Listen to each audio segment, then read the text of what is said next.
Guys, hello and welcome to the Liberian TV network. Today is November 26th and today is Tuesday. We are right here at the Ministry of Information concentration where we carry up this live press conference. Keep posted. I'm Princess Kenny coming to you live.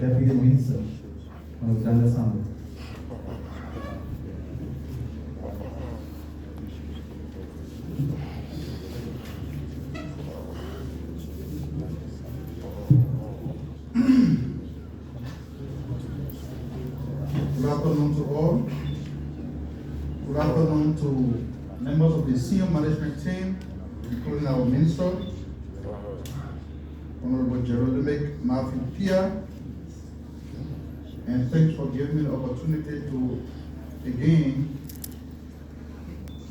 address the media on behalf of the government of Liberia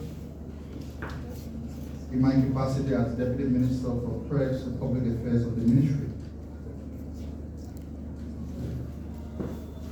It is again good to have all of you here in the historic Charles Boyon conference room here at the Ministry of Information.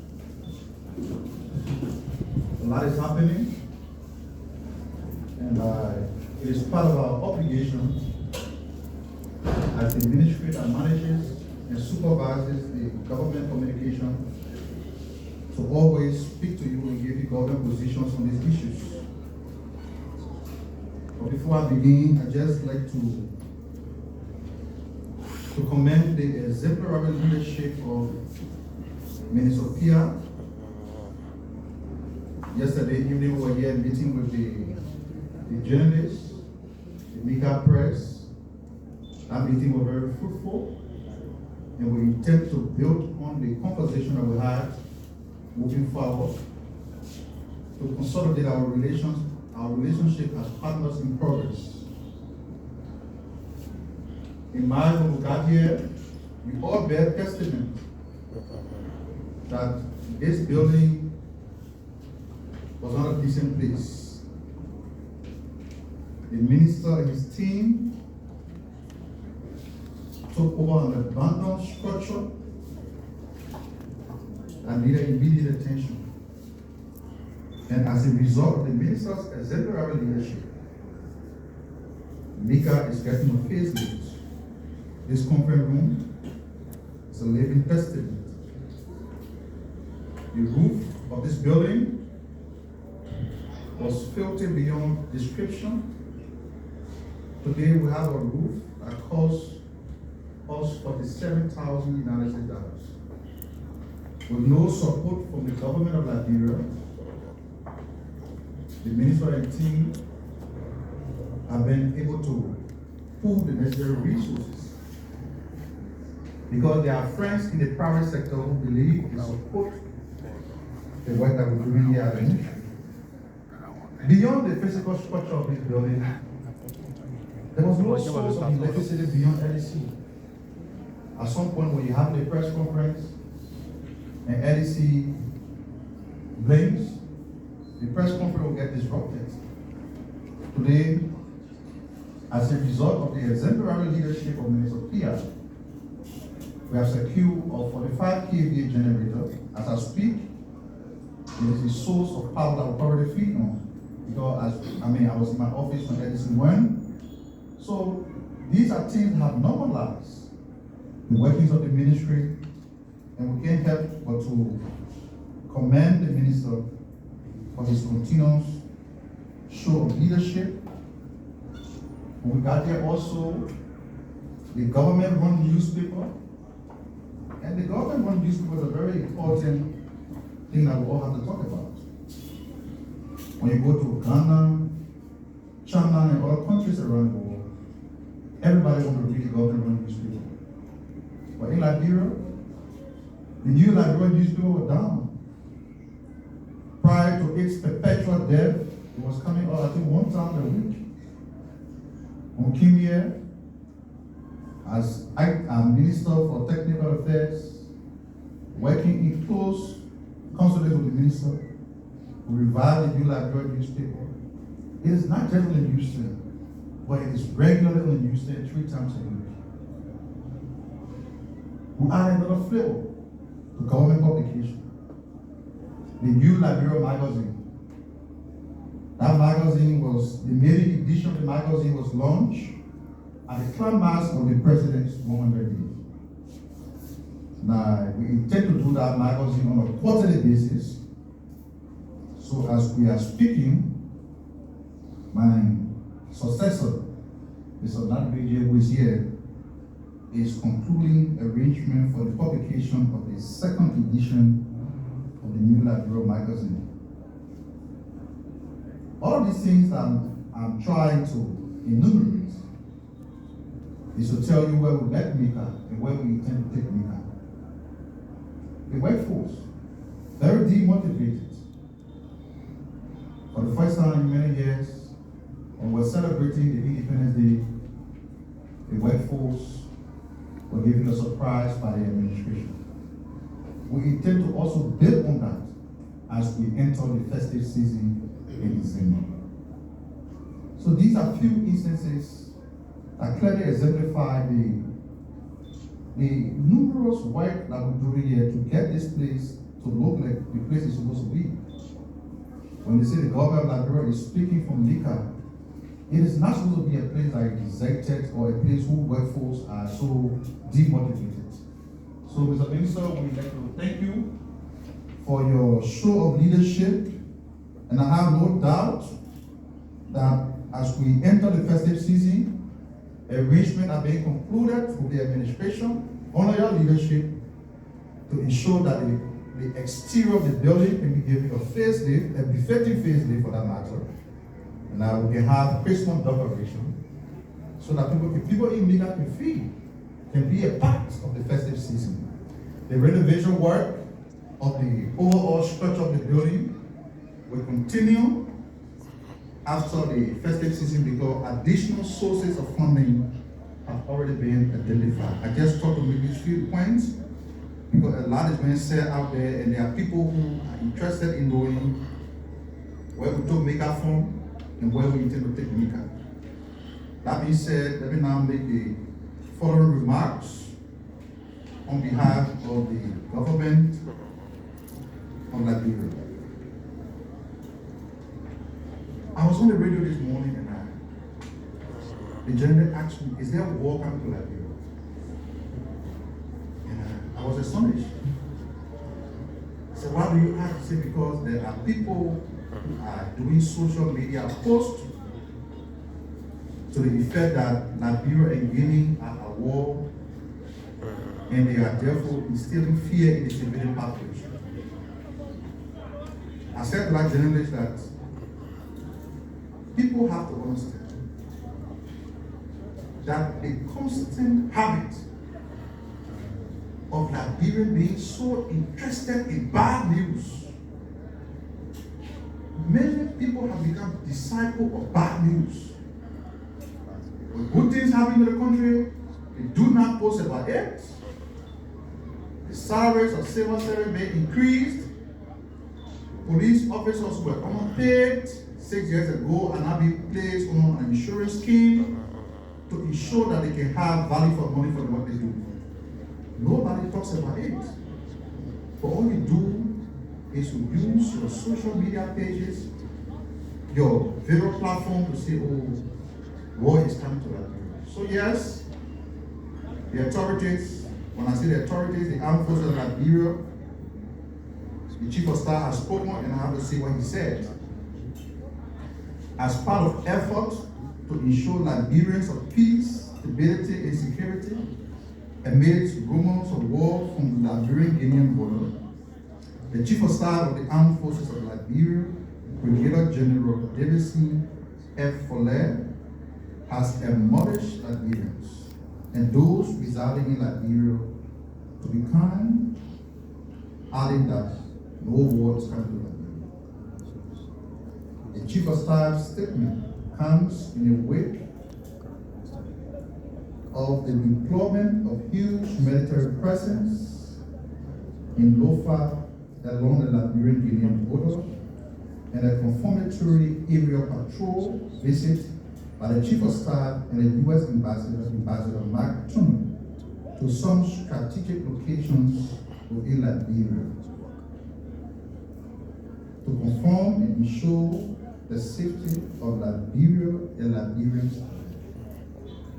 The aerial patrol, I have to say, was also meant to further strengthen the partnership with Liberia's long-term ally, the United States of America.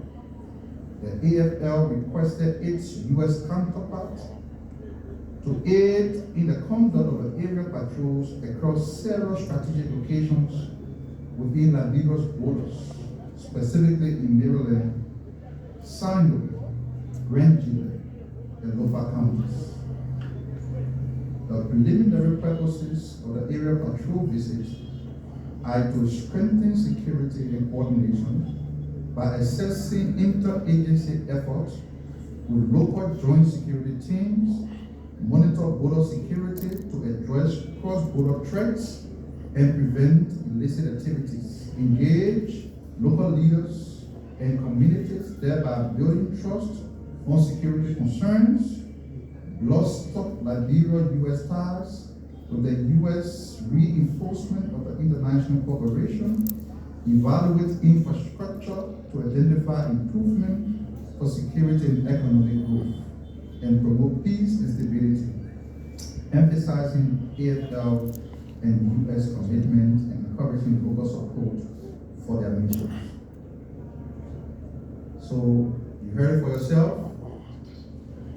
No war is coming to Liberia.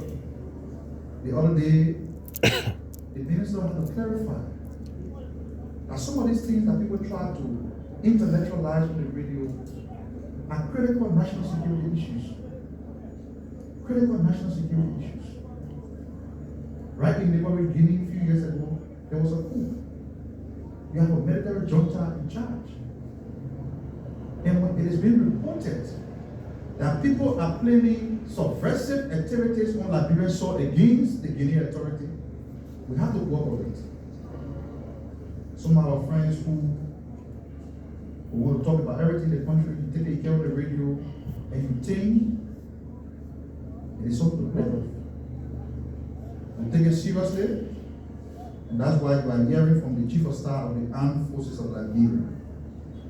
The LTA Consumer Protection Regulation was launched in Ganta over the weekend. The Consumer Protection Regulation is a set of customer-sensitive rules crafted by the Liberia Telecommunication Authority with the sole aim of ensuring that consumers of the telecommunication services in the country receive value for money, was officially launched on Friday, 22nd November 2024. The regulations, dubbed the People's Regulation, was historically signed by the LTA Acting Board Chair of Commissioners in Gompa City, Nema County.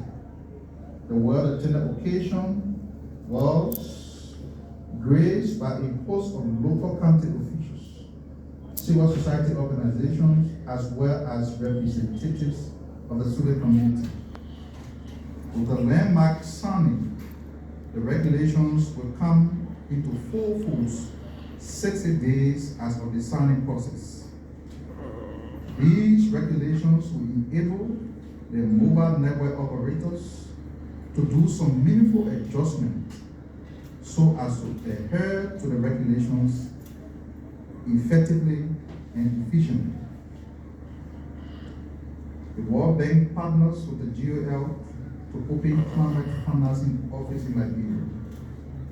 The government of Liberia, in partnership with the World Bank, on Monday, November 26, officially launched the Climate Integration and Financing Office, the CIFO, in Pinjri.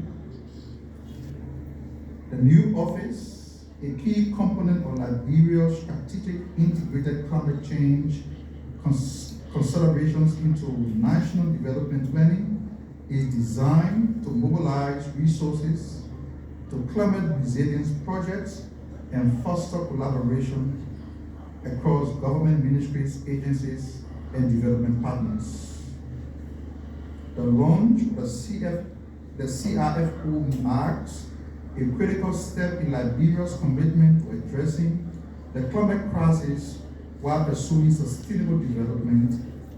And this office is an important development that will ensure Liberia's climate efforts are more coordinated, impactful, and aligned with the country's broader development goals. It will serve as a hub for fostering collaboration, bringing together government agencies and development partners to ensure that every dollar for climate has maximum impact for the Liberian people and the environment.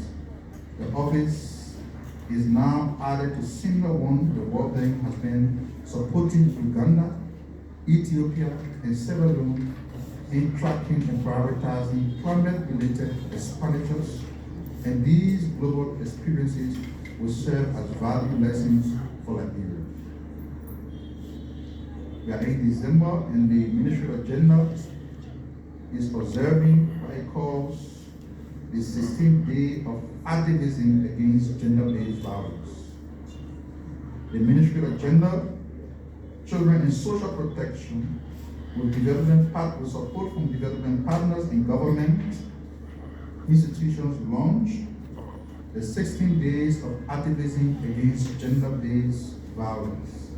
The 16th day of activism against gender-based violence, initiated in 1991 by the First Women's Global Leadership Institute, has grown into a global movement. The campaign runs from November 25th to December 10th each year, symbolizing the international community's resolve to eradicate gender-based violence. This year's Liberia's campaign aligns with the global theme towards Beijing plus 30, unite to end violence against women and girls, highlighting progress and challenges in the 30 years since the Beijing Declaration and the platform for action. The ministerial agenda will launch the campaign with a parade from the Ministry of Health to the Ellen Johnson Sirleaf Ministerial Complex in Congo Town on November 25th. The event aims to raise awareness and inspire collective action against sexual and gender-based violence through various activities, including nationwide awareness campaigns. Targeted initiatives will be rolled out across all 15 counties, addressing critical issues such as rape, domestic violence, child marriage, and female genital mutilation.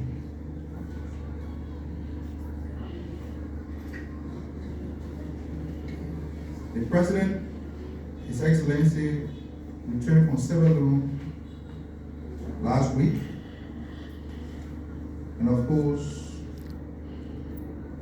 there are some good things that happened on that visit, and I have to roll it out to the press as the President was concluding his visit.